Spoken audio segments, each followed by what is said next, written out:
Wash guts. Zap, pow, bang. Yeah, we're back once again. Right in the kisser. Yeah, we are washed, never washed up. We are episode 54 in. Yeah, shout out to Brian Urlacher, a great bear. Not no.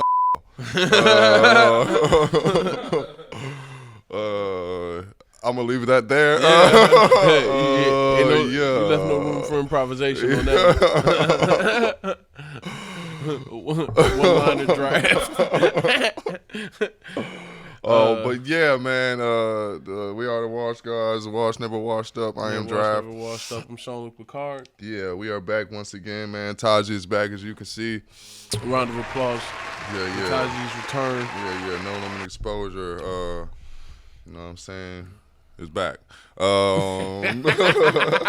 Yeah, I had some shit to say. I just forgot it that quick. But yeah. We finally passed all the chaos of All-Star Weekend. Niggas is finally getting back to regularly scheduled programming. Yeah. Oh yeah, that's what I was gonna say. Yeah, well, who the fuck was in the studio with Young Jock when he was like Zip, Sam, like nigga, like nobody step in like, all right, man, we not doing no Zip Zam shit, dog. Like. Yeah, but anyway, that just made me thinking about the Batman. String of bad songs. After Zoom, they let him get away with Zoom. Yeah. He was like, yeah, Zip Zam is up next. It's like this nigga rapping Batman sound effects and shit. Like, who was... Hey, anyway, but yeah. It was Coffee Shop, man. It got worse, bro. Yeah, I don't none even of that know shit what that made sense. Yeah. Like, nigga, they be up. Nigga, crack like coffee. Yeah. You got to really be from the trap, and you got to have your third eye open. Yeah. It's like, no, nigga. You gotta get a swoop. Stay the fuck out the way. Yeah, fuck Young Jock, man. Last music. But yeah. All-Star Weekend is past, all that shit. Niggas We're had back. shit to get off their chest. Yeah, pent up. All-Star Weekend was damn near like quarantine. Yeah, I was staying out of it. I don't know, man. I still kind of on quarantine because niggas got their little stimmies, but we'll talk about that later. So yeah, I know the streets is hot right now. Something different. I think I lost my debit card. Speaking of which, wrong time. Yeah. Bad time. Yeah. Anyway, yeah. The album. Yeah. So how was? I guess we're getting to the countries. Yeah. Let's do that. As I always started out, man, with these United States. Shout out us. Shout out to my family over here. As this shit loads very slowly. We'll jump out there and say we're still the #1 black podcast in Iceland. Get my ad libs out. I'm about to jump to Puerto Rico. Don't hurry up. All right, so yeah. These United States, man, the United Kingdom, Australia, Canada, Iceland, Ireland, Germany. Oh, shit. What did I just do? Went stateside. I didn't know we didn't do that. That's crazy. That's wild. We gonna have to start shouting out. Yeah. All right. Shout outs getting longer. Yeah.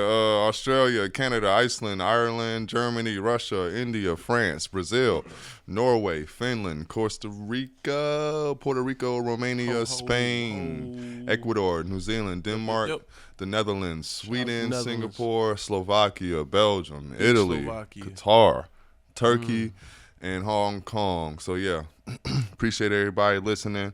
We are back once again. We are the Wash Guys, never washed up. Yo, shout out to Washington, man. Washington State, yo. You know what I'm saying? Apparently y'all fucking with us. Of course, shout out to Atlanta. Yeah. I guess we'll leave it at that. There's nowhere else that's kind of surprising. The Washington shit is kind of odd to me. But I'll come and see you soon, Seattle. Yeah. We got places to go, nigga. Apparently, we got a demographic. Yeah. On the low, boy. Washington, what's up? Y'all niggas broke. Y'all might not know about demographics. We'll teach you. Oh, shit. But, yeah, so how was your week? It's been bad. I'm just going to go ahead and be honest. It was a bad week. Not even for like the quintessential reasons that people have bad weeks, like your car run out of gas or just little shit all out to fuck with me. Work week was a little bit chaotic. We had like a crazy food order. It was like I want to say like 60 orders, and it was like 30 of them was soup. So you got to transport soup, and people want it all different kind of ways. So Yo, speaking of which, this is hilarious shit on Twitter where it's like this. They made this nigga ride home with a pot of gumbo with no top. And this nigga just in there trying to balance the shit. This shit filled up to the brim. Bro, that shit just hilarious. Where is it, bro? I need to do my research. See if he struggled with the same issues we had. Cause we was just sitting there looking like, yo, do I put it in the cooler? Like a bag. Put a bag on it. Get a garbage bag or like a grocery bag. Like how much soup we talking? Are we boxing it up individually, or are we just taking a pot, reheating it everywhere, and putting it there? Like it was just a lot of shit. We vowed never to do it again. But aside from that, I think we talked about on the previous podcast, even though since Taji's here, this feel like the official one. But we had a health inspection, and it was at one of those point in times when we had already kind of been aware that we were going to get a health inspection soon. We had been prepping for it, but now the time is upon us, and you know what I mean, everybody nervous. I tend not to give a fuck in situations like that, because if I ain't already been prepared, ain't nothing I'm gonna do in the moment that's necessarily gonna prepare like any further. But apparently something I learned is that you can. I'm not gonna give away the sauce because I don't know. I'm not snitching, but we did well, and they were surprised, and I was just like, man, it was what it was. But now it's been a thing where it's like, yeah, we drinking on the job now. Cause we can't have that type of shit in the freezer when when the health inspector comes through. Cause it's like, yo, y'all don't sell alcohol. So my week it's been that kind of week, like a drinking on the job kind of week. But aside from that, happy birthday to my brother Madison. He celebrated happy birthday. An unknown number of years here on planet Earth. You know what I mean? So I kicked it with him this weekend. I went to this restaurant called... I'm tight I ain't get no invite, Madison, man. We're going to talk about that next time I see you. Yeah, press up on him, bro. Yeah, man, because I heard stories. Yeah. But I'm gonna introduce you, bro. I'm getting my name out here in these streets, dotting and botting, making moves. It's gonna be an interesting summer. I've set plays in motion. So when I get ghosts, I got people that at least miss me. But that being said, that's a completely other story. But I went to this restaurant called Miller Union off of Brady Ave. Kind of really catty corner to this other restaurant that I used to fuck with that I think is closed now, called Donetto. Shout out John Murray. I see you. But it was really kind of like one of those wash moments where it's not necessarily my wash moment, but a wash moment where I was like, yo, this is perfectly fine with the night ending here, especially after All-Star Weekend. Like, I realized how much more I enjoy just sitting down in a restaurant and acting niggerish than being like out niggered by professional niggas in a club setting. That shit is frustrating. Like, so yeah, that was my week in a nutshell. Shout out to Future Hats. Shout out to Brunch Boots. Yeah, Chelsea Boots. I spoke with this nigga right now. He called me. Shout out James. Yo, yeah. My week was it was filled with a lot of emotions. Insert that there. But I came out on the other side, you know what I'm saying? Not a scratch on me. I really didn't explain anything. I usually don't explain things on here, man. I've noticed that. Yeah, my wash moments be vague as fuck. This is your week. This ain't the wash moment. Oh yeah. But in effect, it is. By association. Incorporated with. Incorporated. Yeah. Incorporated. I don't want to say too much though, nah. But yeah. So yeah, week was just crazy, man. But we actually officially finished the album, so shout out to us. Legends of the Fall. Yeah, so look out for that for all your streaming needs, music needs. But yeah, like you said, we went to the studio. I forgot we did that a few times. It was good to catch up with Will. So I finally, visited the East Side. That shit was cool. Got to see Trav. Shout out to Decatur Trav, man. It's always good seeing them because I don't get to see them as Decatur's on much. season, and he got some more shit on the way. Yeah, they made brisket, man. I just didn't stay for the. It was one of the midnight briskets. Yeah, I was like, man, I kind of gotta go. Second midnight brisket. It's been a trend where we've gotten a brisket for like an exorbitantly cheap price, and we get it at a point in time where it's like, yo, we got to do this shit right now in order to even enjoy it that day. And I know the first time we did it, you were there, and we ended up leaving there like 12:30 because the brisket came off at midnight. Had to rest. We put it in foil hot. Drove home. I didn't get nearly enough because it was so late, and I was just delirious from fatigue. And now I knew it was gonna be the same one with this one. I think I had. What did I have to do? I think I had. I had to go to Miller Union. That's what I ended up doing. So I ended up leaving the barbecue to go to Miller Union. That was another thing that was probably my wash moment. Was like, yo, or part of my washed perspective this week is like, nigga, this is all that I want to do as far as going out. I don't want to do no extra shit. I'll pull up if you got a bottle and food, you know what I mean? It don't even have to be for me. I just want to make sure that everybody's as comfortable as they possibly can be. Yeah. I don't want no variables, nigga. I don't want no unknowns. Yeah, it's always good to catch up with them. So, yeah, I don't know. I feel like I'm kind of in a space where I don't really know what I want to do next necessarily, and that kind of bugs me. So, yeah. Yeah. I'm not going to go too deep in that, but yeah. People are like, oh, you're doing a podcast right now. I'm like, yeah, I'm doing that right now, but I'm talking about later, though. You know what I'm saying? Yeah, man, just trying to figure out my next move, man. And that's always like a thing. I hate that I'm always looking towards the next thing instead of what's happening right now. I guess it's probably the curse of man. We're always like never in the moment. And be here now. Shout out Ram Dass. So it's the source of so much anxiety, and it's a constant struggle because as an artist, you're trying to think about like, all right, I've done this, so let's do something else. I think about the way it's exhibited itself in things that we do and things like the fact that once we finish with an album, we don't really be wanting to perform it. Like, you know what I mean? Like, we'll get to a point where it's like, yeah, we want to perform this new shit, just see how this new shit feels. Yeah, and it's not necessarily living in the moment and giving the things that you put forth an effort to make substantial their just due. But I also always looked at art like that thing where I wanted to, like, ideally I can give special moments. We're not big enough, I guess, for that to matter, but where you can be like, damn, man, I remember hearing them do this shit live before this shit came out, So, yeah. But, and like in our mind, and from shooting us some bail, that's always been the approach because we feel like some shit you'll record and you'll be like, damn, imagine this live, and you just can't wait to do it. And having the freedom to be able to do that, I think, is just carte blanche of being an artist. But yeah, man. Yeah. The curse of looking towards the next thing, I guess, has probably been my week summed up.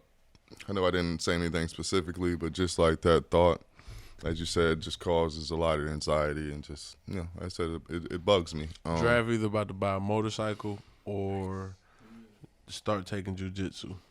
Not even. Stimmy Hemmy. I'm not even one of them.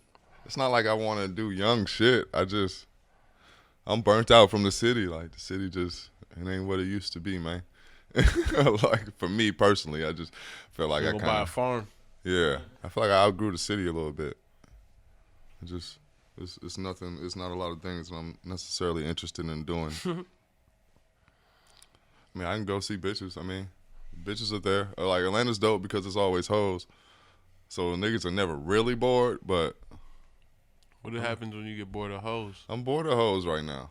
Like, to be completely honest, like, it's gonna, like, probably giving away. It's probably gonna ruin a relationship. But fuck it, let's go. Let's do it. Match. I was with somebody on a night, in a not so distant past, and we did everything that a guy would call a successful night with a woman. You know what I'm saying? Mm-hmm. Well, he did the 1-2. Yeah, all of that. All that. I Rusty promise trombone. you. Yeah, all the things that are the things. And at the end of it, I was just sitting there thinking like, I still didn't really need to do this shit, man. Like this shit just, it was cool, man. But now I got to deal with the person that did all these things, and they did them because they like me, and I know I'm fucked up because like sometimes just the presence of just an extra, like you said, like the variable shit, like. You can fuck hoes, but when you fucking hoes, it's always just a new person around, bro. And it's just like, deal with all this shit. Yeah, I don't like having new people around. But I definitely love new pussy. Sex is like sex is like icing on cake, like, cause you can kind of deny like pound cake, but if somebody offer you like red velvet cake with icing, and you just kind of like, oh shit, nigga got icing on it, and that's what the appeal of Atlanta. I'm not even gonna say hoes, cause I feel like that would be hoe shaming, but the appeal of Atlanta is kind of like every club interaction, every pop up, it got icing on it, cause it's gonna be, what I mean, it's gonna be action there. It's gonna be workable action. But have you ever like just ate a can of icing? Yes. Yeah. Shut up. Yeah. Everybody has, bro. Cause you snitching. What flavor is the better question? And then you just get to a point, just like I gotta stop being there like this. I just can't. I can't. This is just depression. Yeah, you feel disgusted with yourself, and maybe that's where I've gotten to the point with hoes. It's like icing, icing. Yeah, I could do it. Just icing is kind of wild. That's the perfect analogy. Yeah, like I can do it, but man, I feel disgusting afterwards, just because it's like. Since we both being honest, I still. I've been curbed, I think, with that same notion in mind. Like, not even on no like really embarrassing shit. Just been like, this ain't really, it's not necessary. Especially for the dynamic that you have amongst like people you really fuck with. That's why like that song that was on Back to the Feature, where it's like Currency, J. Cole, and Wale where they're talking about like how I fuck with the pussy, but I don't necessarily fuck with the person attached to it. That's a real thing. Yeah. And in safe spaces, men talk about how crazy that dynamic is. Like, bro, I done been through but it's just really one of those things where you kind of look at life through the lens of like, damn, I'm old as fuck. I'm old. Because before I would drive to the next city or county, interact with police on a bad L's just to see about some bitch that I know I'm not going to spend more than 45 to 50 minutes with. I mean, I'll spend a few hours, you know what I'm saying? I try to make my shit memorable. Make it last forever. You know what I'm saying? I ain't much on Casanova. I actually like really thought about too. I was like, man, I don't want to fuck a bitch good ever again. Like, this shit is just too much. It's like, kind of overrated. Just like, I don't really get anything out of that shit. Like, if the point where I felt like I couldn't do it, like I couldn't fuck good. It's young nigga shit. Yeah. Fucking a bitch good is young nigga shit. I had arguments with niggas all the time. It's like, man, y'all be trying to fuck. I'm niggas. I remember having an argument with you and I'm like, I don't want to snitch on. I remember this shit specifically. I was like, y'all want to fuck that? Y'all fuck every bitch good? I was like, yeah, I don't want to fuck every bitch. I just don't. Why would I want to do that? Like, part of me feels like it's an obligation to do it good just for the ego stroke that fucking a bitch good come with, and some of them I don't want to be in good graces with. Yeah, I feel you. But it's like cleaning a plate at McDonald's. I'm like, you can do that shit, but it's just like, yeah. but why, nigga? Nigga, ain't no prize. Yeah. Ain't no future in your front, nigga. Right, nigga. That's wild. That shit ain't healthy. Yeah. Yeah. You right. Fucking a bitch good is overrated. I mean, I think you gotta pick your spots with it. Like, the chicks that I feel like I got, there's certain chicks I meet, like, yeah, I gotta feel like, if I don't, then it's even more anxiety for me feeling like I have to now. Shout out Madison. The way he described it was like, he was like, you just can't hit bottom with everybody, bro. You hit bottom, bro, you got to take everything that come with it. And it don't be anybody. That's what makes the interaction like awkward, because I think it also plays into women not having game. Like that after sex combo will be torturous if you know what I mean. Man. If you know what it is and they don't, that shit be like Shit be crazy. water torture. What you Yeah. call it waterboarding. Yeah. Mm. But yeah, man. Where did we come from with this? I This don't is know. hot- It was this all is your my. week? Yeah, it was This is all your week. Sorry. I didn't have a point. Philosophical draft. Wash moments. Yeah, let's get into watch moments. Damn, I just said my watch moment before the pod and I forgot it that quick. What was I talking about? Do y'all remember? I literally remember announcing it. Damn, go first then. Pussy. I don't know. My watch moment is I saw a tweet. It was like God, if you let me be skinny again, I promise I won't fuck it up. And it's been kind of weird because I've had like 3 people tell me like, yo, you gaining weight? Like, and it's the exact opposite feeling of like, yo, like did you shave? You get new glasses or some shit? Like it's nothing where I'm proud of it, but it's just a matter of fact. And I know it's coming from a place where it's like, man, I'm not motivated to do shit. Like my energy's so low. I've had like opportunities where, especially during All-Star Weekend, I had people in town. Everybody was like, yo, just come through, bro. I promise, man. We'll figure something out.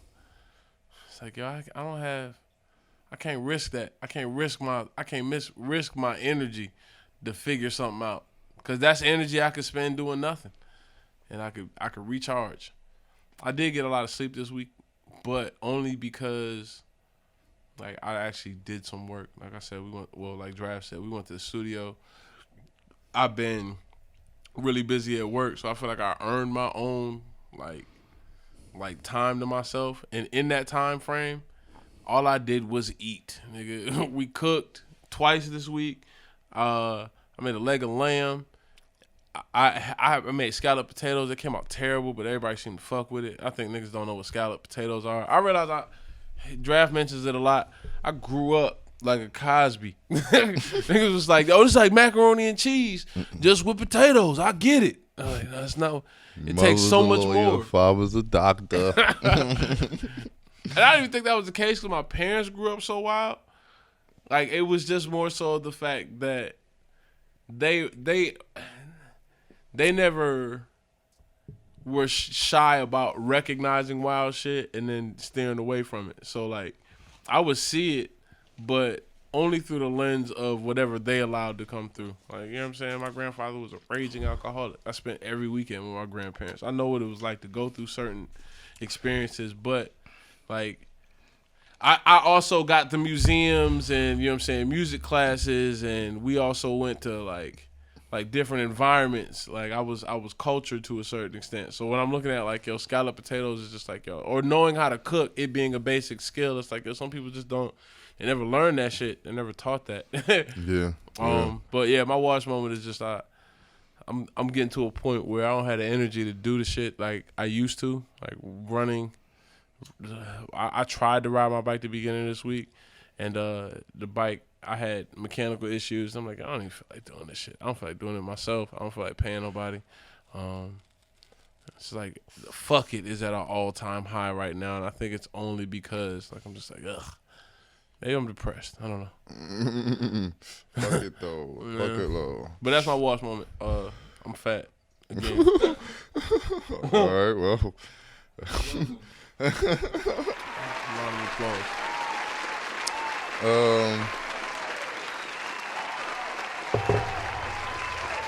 I guess my watch moment would be, I guess, let's just build off my whole tangent about my night that happened, you know, not so long ago, but, you know, at a certain time and place in my life. But I remember talking to the chick, and she was just like, she's just like, so like, and I guess this kind of builds off the last watch moment I had, and she was just like, who do you like listening to? You know what I'm saying? And I'm going through the artists. And when I thought I was saying the young artist, she's like, yeah, he been in it for a minute, man. He's still going hard as shit. I'm so, like, I didn't say anything, but like self-consciously, I was just like subconsciously, I was just like, Steely Dan and Hey 19 and shit. like, wait, this shit ain't cool no more? Like, Lil Uzi Vert. Yeah. Who Shiesty? Yeah. I said Young Thug. She's like, yeah. Thug been in it for a minute. He a vet. Yeah. I'm saying shit like Yeah. 21. She's like, yeah, 21, yeah. And nigga, he been going hard for a minute and shit. Yeah. I'm like, oh, for a minute? That's the pup. I thought he was the pup. Nah, You fucked up. You let me know so much about this bitch. Yeah. Or whoever she may be. You know what I'm saying?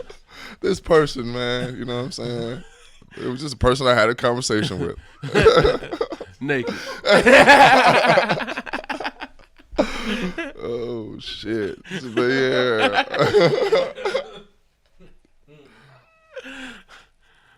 The back pedal gonna be wild. Hey, man. Shout out to my ladies. Hey, ladies. Yeah, man. On that note, man, we'll be back.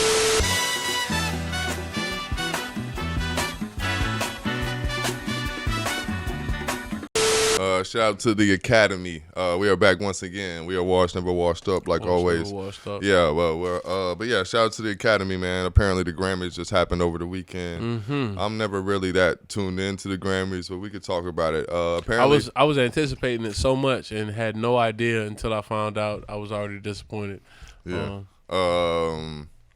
I saw one clip from the Grammys like live because when I was getting off work, Beyonce and Megan Thee Stallion was winning an award for Savage. So shout out to them. Shout out to the Queen Beyonce. Shout out to Stallion. Yeah, Megan the. But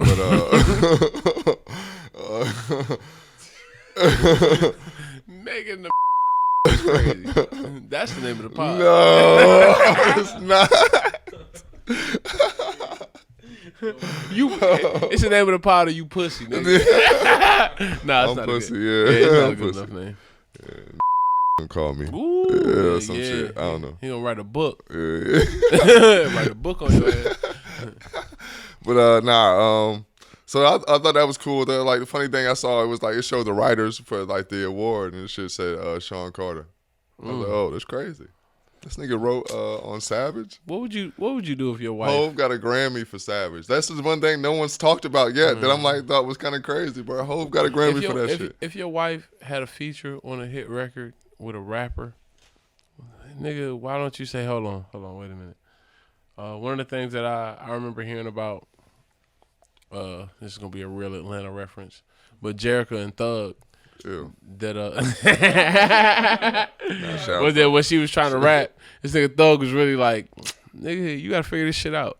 Like I'm not gonna help you. I'll listen to your music, I'll give you my opinions, but I'm not helping you. Oh, he said that. Fuck, shout out to Thug, man. Yeah. So Thug be saying a lot of real shit, man. So so I think it's two types of niggas like in relationships, and I think like he. I hate to say it. Thug News, nigga, you don't really fuck with this shit. You ain't doing this shit because it's me. Shit, so I'm gonna let you fizzle out just based on the fact that you don't really have a desire to do it. I'm not gonna help. I'm not gonna put my name on none of this shit. But what's dope about Beyonce got a whole career in music. He knows she's dedicated. So it's like for him to tell her, all right, you don't have to take this load on yourself. Let's just do it. And it might herself is ridiculous, but go on. Trusting the fact that he could take a verse like that he knows is already on a hit record and make it Grammy worthy, Grammy winning worthy also, is a lot. It says a lot, and I think it's built on the back of an album like the Carters. But no. But also, it's a money thing. Like let's keep the publishing in the family.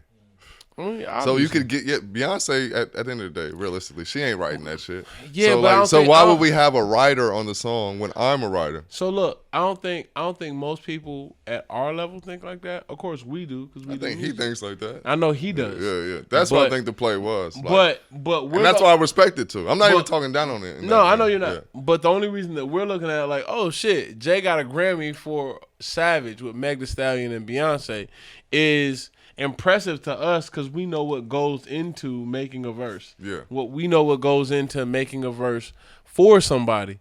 And the idea that Jay got a verse on a record that he ain't even on, Or Jay got a Grammy for a record that he ain't even on. And the idea of how that came together. I think Jay impressive. loves rap so much. I think he approached it like us too, where he wants the challenge of doing that shit. Like, let me see if I can do it. Like, he listed like second. And for anybody that knows how royalties go out, I'm pretty sure it's the same as Grammys, where like your contribution to the song determines how much you get paid. So you mentioned high in the writing credits. That means he's second. You had a notable contribution to the record. I don't know what Meg's real name is, but the Meg in that listing was fourth. Male Horse. Shout out to Dream. The Dream had a reference. That's had a plug too. Yeah, the Dream wrote on that song too. They came up with Stallion. Real name is Mel Horse. Stallion is a Mel Horse. Yeah, Megan Mel Horse. That's her last name. That's her real name. Mel Horse? Yeah. We're gonna bleep all of this. All right, but yeah. I read that book. I don't even know why. I don't know who wrote Black Stallion. I don't even know. I know it was a book and a movie, and I just remember. All I remember is all I took from. No. It was about a boy and like him getting shipwrecked on this island, and the only two people that survived were him and this horse, and he had to befriend this horse. And the only thing I remember is horses like sugar cubes. Like that's the only thing I took from it. All right, so shout out to Megan Thee Stallion. Yeah. All right. Next topic. Apparently, shout out to Freddie Gibbs though, man. He ain't win a rap album of the year. Shout out to Nas though. Yeah, I think it was one of those things where won the album for won the Grammy for Rap Album of the Year for White Americans is late on realizing how influential rap is, so they got to give or flowers. Certain artists is. It's not. They know what rap is, but no, they don't know what rap is. They don't know what rap is, but they know. They know who to highlight, but they just know that now that they just late on everything. I don't even know if it's late. I just think it's late.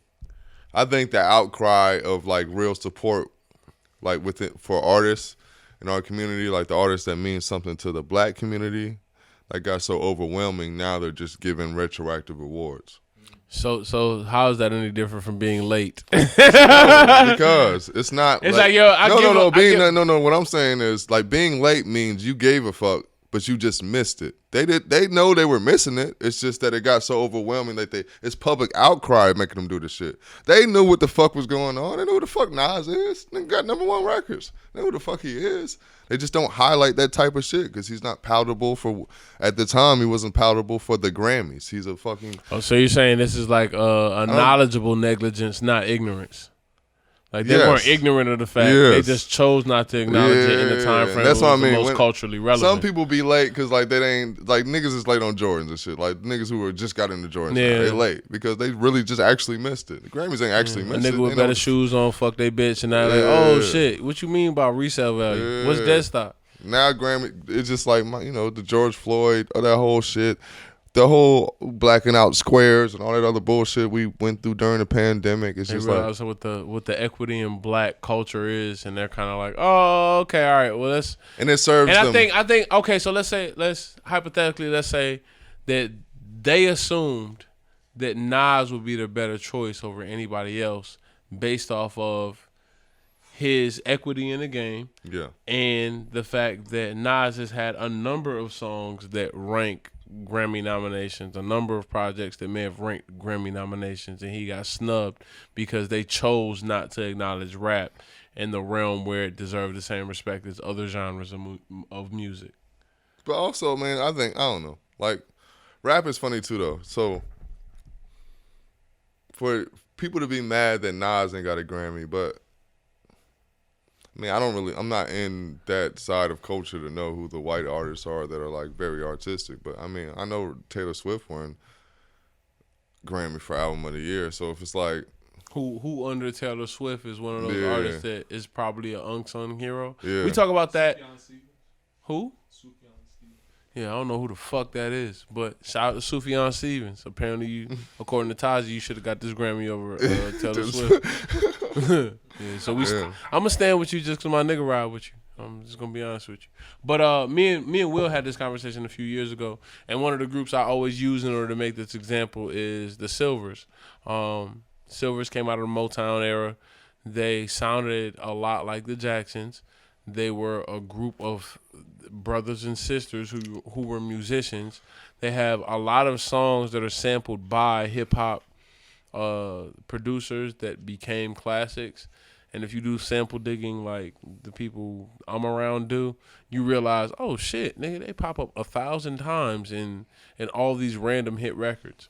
But you look at music based on the fact that history is not necessarily shaped by the quality of the music, but more so the record labels that are on top at that time, like whatever's the most profitable. So a hit may not necessarily be the best song. Like, I really fuck with the Jackson 5, but there are some silver songs like Cry of a Dreamer that are undeniable to me. And if I don't know about the Silvers, I don't know that they existed and had songs like this because the Jackson 5 is just such a big entity. And I think it goes the same with every generation of music, every transition in the music industry, whether it's from records, CDs, streaming industry. Like, we lose a lot of the good quality music just based off the fact that people are trying to turn a buck, and they're going to push the shit that's the most popular because it's the most profitable. Yeah, exactly. So, like, yeah, that was just my point. Pretty much, like, yeah. I'm trying to understand it. Like, oh yeah, these niggas ain't missing. Like, that's just what it is. Like the idea is that most of these labels have influence. So it's not late. It's just like, yeah, it's an incentive. Like, because most of the time, yeah, it was incentivized by the labels. Who are we putting the most money in? Label wise, who's getting the most promotion? So like, you see an artist like Macklemore get a Grammy, you think like this motherfucker had money behind him, man. The label decided like, once fucking Thrift Shop went crazy, I'm sure the label do the building at it. We got a white rapper with a hit, nigga. You sound the alarm because like they know where that could go. Yeah, we don't want a black man getting the money. Like, not like even though, but just if a white rapper has a hit record, it's just, yeah. When a white rapper just has a hit record, it just goes places automatically. Like. Post Malone records go places Travis Scott records will never go. Yeah, and Drake it's pretty much go the same. Places the Jay-Z records will never go. Yeah, because Drake is essentially a white rapper. Yeah. Real shit. That's not even a joke, but he has all white rapper privileges. Yeah. I was just making sure. He a white nigga with a cape. Yeah, because he can say nigga. Yeah. Oof. He said some shit. All right, on that note, get the hell out of here. Next topic. And if I die before I wake, I pray the Lord. So I thought about this topic just because there's been a narrative out there that cisgendered, I don't know what the politically correct term now is, but cisgendered males have been trying to rack up wins on the low. And conversations. I think part of it has been a documentary about Britney Spears and the conversation about Kevin Federline being one of those guys that got over. What's getting over? Yeah, the law, like when the law leans in a man's favor when it comes to custody or whatever, that's getting over. Or in this case, when a woman finds true love in a man with an average salary, and she happens to be the benefactor of what is it about me? Is this about me? Yeah. Real talk, like this would be the greatest story. The only way the story gets better is if he was black. If he was black, it would have been amazing. Because I think about this story in comparison to the Jay Electronica saga, and I'm like, yo, we need a Jay Electronica documentary, cause he's the almost. We do, but we don't. I think we do. I don't want to ruin the mystique. You're right, cause I'm pretty sure we're going. Cause Jay was dead. Yeah, it's got it. Cause he might have been Miles Davis wild. Yeah, even with MF Doom, I don't want to see one right now. Maybe like 10 years. I might be ready for it. Yeah, that's fair. Because the way I was scoping it, I was thinking to myself, like, yo, there was a conversation on the podcast I listened to, Flagrant 2, where they were saying how they were talking about NFTs, essentially. And they were saying how the economy on art is all based off of, yo, if you die, the value in whatever I bought from you goes up. And that's a weird dynamic. Because as an artist, you think about how valuable you are as an individual based off on the art you create. But on the flip side, the people who absorb that is like, yo, if anything ever happens to this nigga, like, whew, No, it may not be shit now, but like it's like dead rappers get better promotion. Like it's that crazy. type of Like I was talking to Kevin the other day, and he was like, he's telling me about some program where if you sign up to donate certain organs, like you can get paid from it. Now you get like 10 grand. But I was telling him, I was just joking, saying like, nigga, the moment you sign that paper, they send the fucking hit squad out for your ass, and it's just gonna murk you right then. Yeah, nigga. It's like Repo Man, that movie that they got where they talk about Shout Jewel Law. That shit, by the time that shit Token clear, Black, Omar Epps. Was it Omar Epps? It was a token. Yeah, but yeah, I bet I'm right. I'm almost positive I'm right. It was either Omar Epps or Bokeem Woodbine. Was it? Oh, shout out City Whitaker and Forrest Whitaker, the little known twin of Forrest Whitaker. Yeah, he got a twin brother named City. What? Yeah. Anyway, shout out to Jeff Bezos. Jeff Bezos' wife, Mackenzie Scott, apparently married a teacher from Seattle. I don't know his name. I should, just based off the popularity this nigga's probably gonna have. Like, I don't know how you continue to be a teacher after you marry somebody who's worth $52 billion. But for I'll teach you how to stunt. yeah, I was like saying, for the sake of keeping shit legit, I might teach yoga or some shit. I might teach rollerblading classes. Like, so I'm still a teacher, but I still pull off in a Ferrari at the end of the day. I'm teaching stunt classes, nigga. I'm gonna show you how to go to the Gucci store. Yeah. Dan Julie? Jewett? Yeah. I'm gonna show you how to meet fucking Dapper Dan. I'm gonna teach you how to stunt, nigga. That's gonna be my class. Chainsaw Icing. You don't have to so like, yo, you marry a billionaire, and you got the opportunity to do whatever you want. Is it full Dave Chappelle marries Oprah, like behavior, or are you gonna put your own spin on it? Like, how do you feel like you spend? First of all, how do you quit your job? You marry a billionaire. How do you quit your job?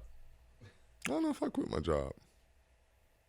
And that's the thing I think about the teacher shit. Because for Branding, as a teacher, he's most in touch with the people who are going to be benefited by a philanthropist that got $52 billion to burn.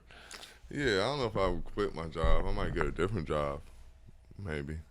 But I wouldn't like being around. I wouldn't just. You wouldn't just do nothing. Probably just chill.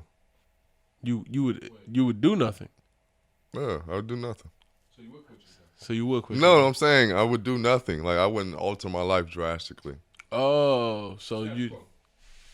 For just one more minute. Yeah. I just enjoy it's just filling all the blanks. So on your off days, it'd be like, yeah, I flew to Paris, came back home.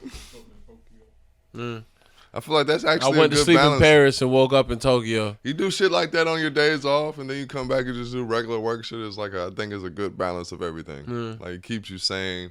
I went to Barcelona for spaghetti. Yeah. And then if you married to the chick, she looking at it like, man, he's salt of the earth. he don't really even need me. You know what I mean? Like, keeps her in check too. It's all psychological warfare when it comes down to all these relationships. I tell women that like if we're talking about dating for real, I usually tell them something to the effect of like, if you single, you a loser. Like, if you're single, you're a loser. Yeah, right. your personality doesn't. Let's leave me out of this. Your personality I doesn't. feel I'm offended. Your personality doesn't deem you suitable for somebody to attach on to you for a lifelong relationship. And I'm not saying that. Hey man, some of us are single by choice. Yeah, you're right. But for those people who are still dabbling with the idea of relationships, you got to go into it knowing that up until this point, like, at least with me, I think relationships to me are like clothes. I'm looking at you like a lot of times I got money in my pocket, but that don't mean I'm just gonna go to the store and be like, I see a shirt and I'm just gonna buy it. No, I'm waiting for the shit that I think was that's just dope. But at the same time, during that time period, you a nigga who can't dress. Nah, I'm just a nigga. I'm gonna keep it simple before then. If you Yeah, see a yeah, nigga, but that depends. Wait. That depends on the environment you in, because you can keep it. Yeah, no. I've been in situations where I kept it. You could be a nigga who don't have no clothes, but nigga won't say you can't dress. Like say if I walk into the strip club, It white depends. white tee and some Nike sweatpants, just some basic ass shit. It depends. You wouldn't say this nigga can't dress. You'd be like, man, it's just like he looked like he just woke up or some shit. It depends on who you talking to, because the same shit that if I seen a nigga in that, I'm not gonna be like, man, this nigga can't dress. I'm like, well, he doesn't look dressed up. The same shit that I'm saying about. So that's my idea of relationships. Like the same I'm shit not I'm always saying dressed about up relationships is like, I think plays into the idea that niggas is getting older. Like the things that we want are a lot less elaborate. Like when I get dressed, I know what niggas want from a nigga who got dressed. Like so, if I gotta go to, let's say, a black tie affair, because I don't like wearing suits. If I gotta go to a black tie affair, the nuance in what I wear at a black tie affair is gonna be the things that are gonna be critiqued. Because I'm going to a black tie affair or all white parties, old nigga shit. I opt out of that because most of the time I don't really want to do none of that. But so with also, dating, I often tell women like, yo, I'm not gonna go nowhere I don't like on a date. I'm never taking your suggestion on the restaurant. Cause if I don't like it, the restaurant's ruined. I may not like you. Like I'm already gambling on you. I'm not gonna gamble on the food. So if I'm dealing with you in a setting where I have a certain amount of equity and good time, like I'm making sure that shit is gonna play out in my favor. The same way I do with fits. Like I'm not gonna go nowhere where I can't be comfortable and wear like shorts or sneakers or some shit. I don't go to clubs where I gotta wear dress shoes. No, I don't fuck with bitches where I can't wear sneakers and hoop shorts. What I'd say for my relationship is like picking clothes. To me, it's like that's everyday shit. Like for me, that's like that's a great metaphor. It's exactly like that. I don't find. I'm. It's very rare that I find like that sneaker that I'm gonna feel like I'm gonna wear every day. Like you know how you might have a lot of pairs of sneakers, but you have that one pair that at any time you always just feel good about having them on. I don't know, but it's rare that you find that pair. But when you find it, you just know what it is, and you keep rocking with it. So for me, it's like I know y'all can't see this, but periods. I look at our argument and our outfits. And they're exactly the same. I got on sweat shorts, nigga, forces. I don't give a fuck. I just want to be comfortable. I want to feel like I'm at home in any setting I'm involved in. And I think that. I mean, I feel like everybody gonna make me feel like I'm at home. Like that ain't really a thing for you. I can make myself. That shit gotta be tailored to me. I can make myself at home. I select it. Like I can make myself at home, but sometimes I had to curtail people's personalities around me, and I feel like that's the issue. Like if I feel like I'm making you be less of yourself, because I'm gonna be me in any environment. But if I'm feeling like me doing me, like people tell me I'm niggerish in certain situations, and I'm thinking to myself like, man, I don't need to hang out with y'all niggas. Like, I don't need to hang out with y'all niggas. If me being myself is making y'all uncomfortable or making me look like I don't belong but there. That goes back to my whole clothes shit. That's why I like shit that fits to me. Like, nigga, well, okay, so even at Middle Union, I talked to Christina. Shout out Christina. You like shit with room. Like you just want to have. Yeah, I want to have. Cause I'm a big nigga. I gotta have room to stretch out. Yeah. So that's why it's like, yo, my taste ain't built off of like the fact that I feel like I'm better than niggas. It's based off the fact that I feel like it's like first class. I might need this room. I might need to have a certain amount of freedom. All the shit I like is fits to me. Like that's what makes me like certain shit. So like, we go to Middle Union. When I put on certain sneakers, I'm like, I feel it just feels a certain way when I wear them. It's like right. It's like, oh shit, this is where I'm supposed to be. Me, yeah. So it's like that with people. Like I'm in Middle Union and it's upper echelon. I'm not gonna say it's like high end, because I don't give a fuck about none of that shit. But the food was really good, and there was ambiance.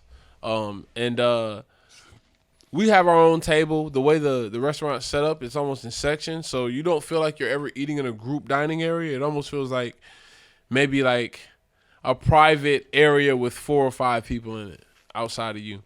And all the tables were full where we were in, but it's in kind of like a section by the kitchen.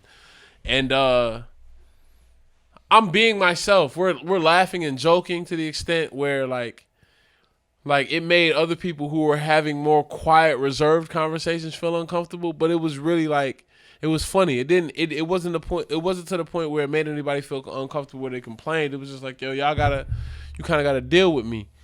And it started even before we had dinner. I'm talking to Christina. I'm telling her like, yo, I got on khakis and like a t-shirt and I got like a jersey on top of it. I'm not doing like I look like what did I say? Like bummy couture, like juicy couture. I was bummy couture. I was like, yo, and she was like, yo, it's cool, bro. I look like a washed up R&B singer. And I laughed because she had on. I knew what she meant when I saw her fit. I called her Faith Evans. I was like, "Yo, you out here looking?" Just because you know, I was like, "Yo, you did dress like Faith Evans tonight." Like hilarious. if I had, That's hilarious. But it was funny because it was like, yo, we really came as who we are, and it was even funnier because when I saw Madison, we had on the same Bape shirt, different colors. Like, it's the Bape shirt where, shout out to all you broke niggas, y'all broke in spirit. But it's a Bape shirt where you got the face on the front and the faces on the back. And so he got on the same shirt, but his is black and mine is gray. And I'm like, man, I remember a time where we used to have conversations about, like, yo, what you wearing tonight, bro? Because I'm not coming out the house looking like we dressed alike tonight. For no reason. That shit happened with us. Like, a nigga tell you, yo, niggas, y'all look like the Temptations. That's the only reason I know we friends. Because it happens with all the people I'm around a lot. If I'm around you a lot. the same colors at least, like, half the time. Like, I be looking at the pods all the time. Like, nigga, it's so many times, bro. I'm like, God damn it, nigga. We wouldn't even think we should about have called. Yeah. Somebody should have called somebody. I was just looking at the clip we just posted. I'm like, damn, we just both got gray on and shit. Like, what the fuck, man? God damn. I wasn't even thinking about this shit. I just picked whatever I was feeling at the time. Like, yeah, man. But I don't know where we came from with this topic. It don't even matter, bro. We'll be right back. We're going to get into what we've been watching and listening to and shit. Blah, blah, blah. Yeah.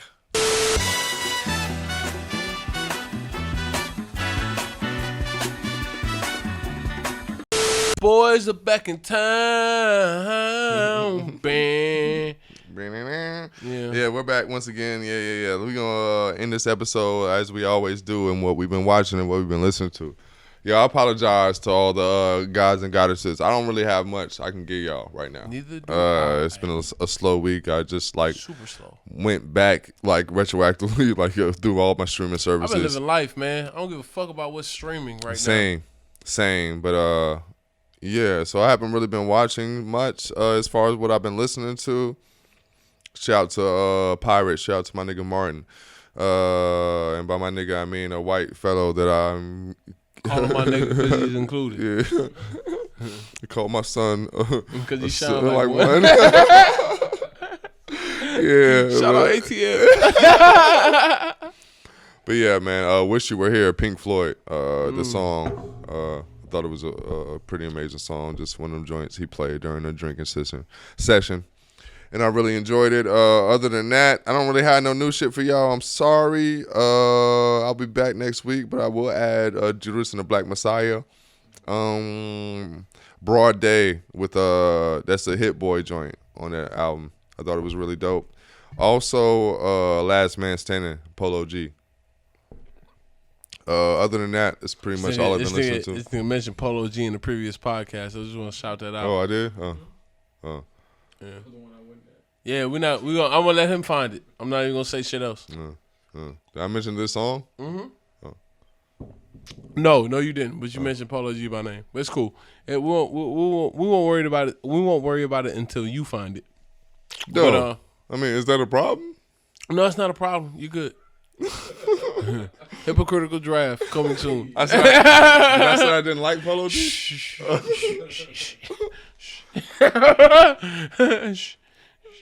It's so obvious to me. It's hilarious. Because I've said multiple times, like, this nigga draft will say some shit and then completely renege and it'll be all right. But I mean, I'm not even against that premise. The Fred Hampton cloak, like the coverall of it being a soundtrack, gives you plausible deniability, so I'm not gonna argue it. I'm not even denying the fact that I said this shit. I know, and I know you wouldn't. So it's not even an argument. It's just funny to me because I say this shit all the time. It's been points in times where we've had like knockdown, drag out arguments. And I'm like, yeah, this is just. But we also, I gotta have the room to evolve. Like in my opinion, it's a draft's prerogative to change his mind. Which I feel, you're evolved, bro. I agree with it. One of the things that say so you said when you find out new information, like you should change your opinion. And that's fine. Because you mentioned earlier off pod about how you fuck with the Saba Smino joint. Yeah, and I told you I didn't love Smino when I first heard him. You was like, yo, this nigga's the new Chance the Rapper. Yeah, I was like, this nigga he too wordy and shit. Yeah, it's just a lot. It's crazy. I just heard a Chance verse on some pop ass song, but Chance ripped the fuck out of that shit. I was like, it's crazy how corny this nigga is. Like he shoot himself in the foot by being so lame, but he really could be dope. I think he's scared to be himself. Cause I feel like he's scared to be himself. He's a politician. He's a politician ass rapper. Cause if you really know Chance, like the Zan, all that shit, like be a Chicago nigga. You know dog. Chance, You gotta be a nigga from where you from. Like you gotta be a nigga from Chatham, nigga. That's what I thought acid rap was. Is him being a Chicago nigga. Yeah, and all that shit that he did sort of solidified him, at least in my mind. 10 Day. 10 Day was definitely, but I feel like 10 Day is too new for niggas. Like Hey Ma, like Prom Night. Right? Too new for niggas? Too new for niggas. What do you mean? Nigga, we can talk about your escapades with, you know what I'm saying, certain women in their conversations about Thug and 21 and throw Chance and niggas like Vic Mensa in that same category are like, yo, they OG. Joint. Yeah. Like they're OGs. You said like it's too new for a nigga? No. You're too deep in the game for a nigga to really register that as something that counts towards their cachet as a popular artist. Yeah, I agree. Yeah. Like, so it's not too new. It's just these artists are new to you, but to everybody else, like, they're not familiar with it. We're in a weird space where everything is either of our era and it's old school, or it's new and they're surprised we're into it. So everything in the middle that we've seen them put out that matters to us, like acid rap, or like, because most niggas know Chance for like the Big Day and Coloring Book. Like, we remember acid rap, we remember 10 Day. Like, those 10 Day and acid rap are the things that make us recognize Chance as a certain type of artist. For sure. So even with niggas like Smino, like Smino got Noir, he got Jupiter, and he got Black Swan. I know Jupiter and Black Swan. Niggas who really fuck with Smino know him from Noir and Black Swan. And I'm on the other side of like, oh, okay, this is when y'all got accustomed to this type of demographic of rap. And this is when I recognize something being of substance worth recognizing. Everything that I heard during South by, I recognize as like, all right, this is something worth me holding on to. Anderson .Paak, Chance the Rapper, Smino. I heard Smino like our second South by trip. And I think we was outside of his show live when we ran into Inglewood. What's that nigga's name? Josiah.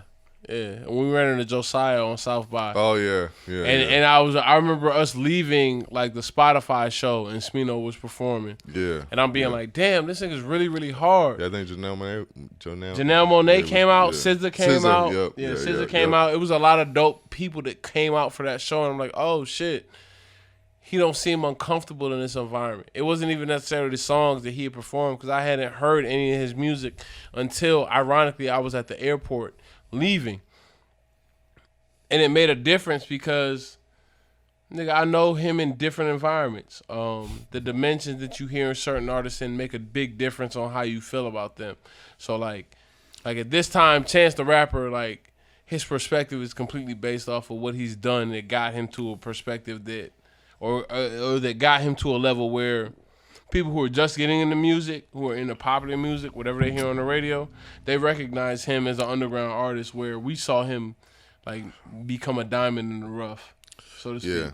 Yeah, and I think he just identified his pop like availability or whatever. Like, he realized he was available to the pop market. Got that bread. And I just think he dove into it too much to the part where he lost us. But he gonna take a break and come back. I think he hasn't put out music for the same reasons that we're saying that, like, we don't want to hear shit from him. So bad.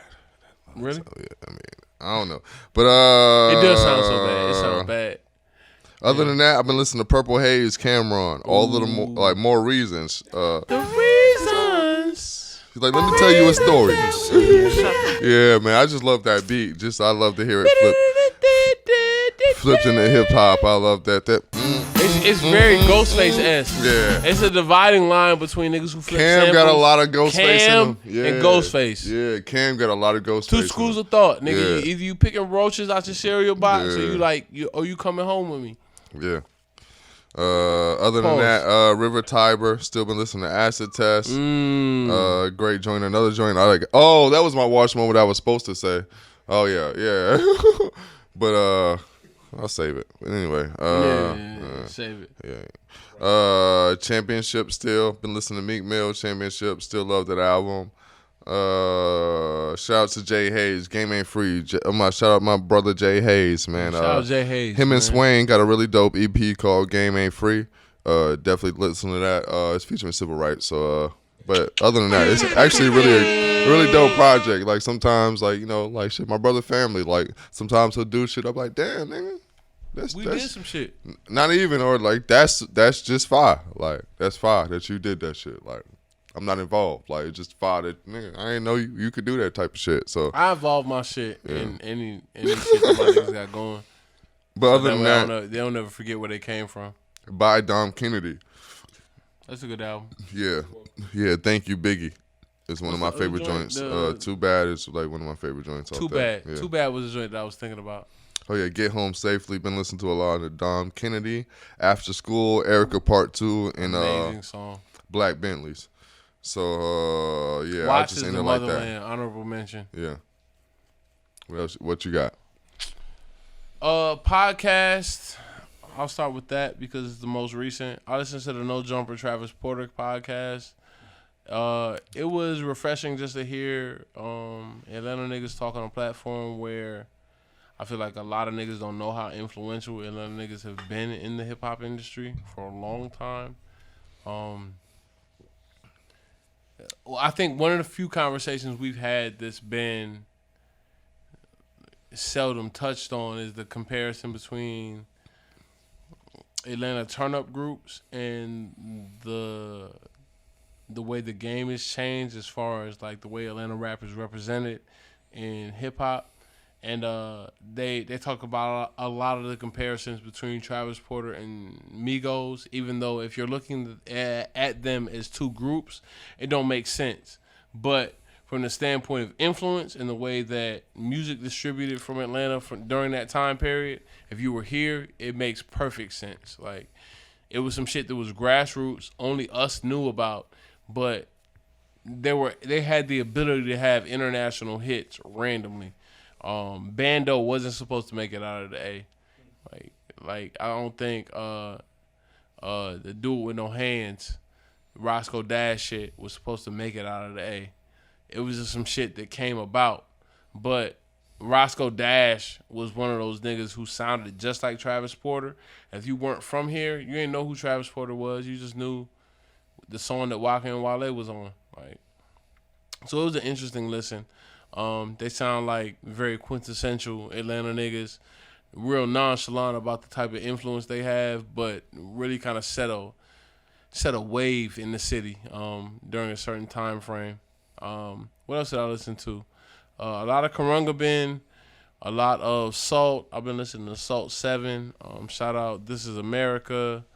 I don't know if it's on the same album, Salt Miracles, Wildfires. Wildfires is on I Rise, I believe. Rock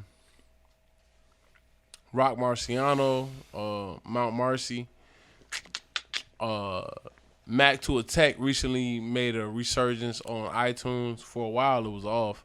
It was a playlist that I had of Rock Marciano shit that had that song as number one, and it disappeared, and I realized that From a Mac to Attack was gone, and me and my partner Will had a real conversation like, yo, what the fuck is going on, bro? Like, we gotta have a discussion. Like, how do we fix it? Do we write letters? Like, I don't know how to get information to niggas, but this song is important for me and my peer group. That's a newsletter. Yeah. They gotta start a petition. Mac to Attack is you important. You gotta start a riot. But yeah, Rob Marciano, shout out to you. Benny the Butcher, I'm really trying to prep myself for Plugs I'm at Part 2. Yeah, I'm excited. So I've been listening to. Apparently, it's gonna be completely produced by Harry Fraud. So like, I love Harry Fraud's production. So I'm especially with a nigga like Benny the Butcher. Yeah, because I feel like he's gonna do it justice. Yeah, and he's gonna pick like the right beats for it. The Harry Fraud, Jim Jones project was Harry cool. the Fraud.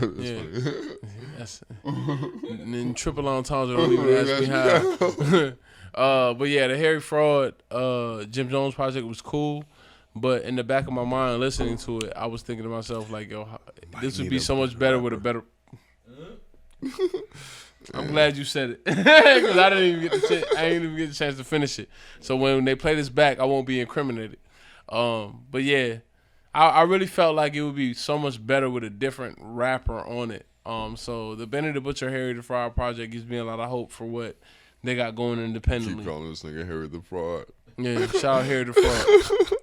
Anyway, let's get the fuck out of here. It was a picture where he had cornrows, so I just called him Harry the Fraud. All right, man. Let's get on that note. We go. All right. Well, we are washed, not washed up. Washed, never washed up. Yeah, man. we are washed, like, never washed subscribe, up. Share. Yeah. I am Draft. He is Sean MC. This is No Limit Exposure. I'm Sean Luke Picard on here, man. Oh yeah, Sean Luke Picard. I apologize. And don't ever disrespect me. Yeah. And this is No Limit Exposure on the Lens. So shout out to my gods and goddesses. We will be back next week. Thank you for watching our shits. Yeah. Peace.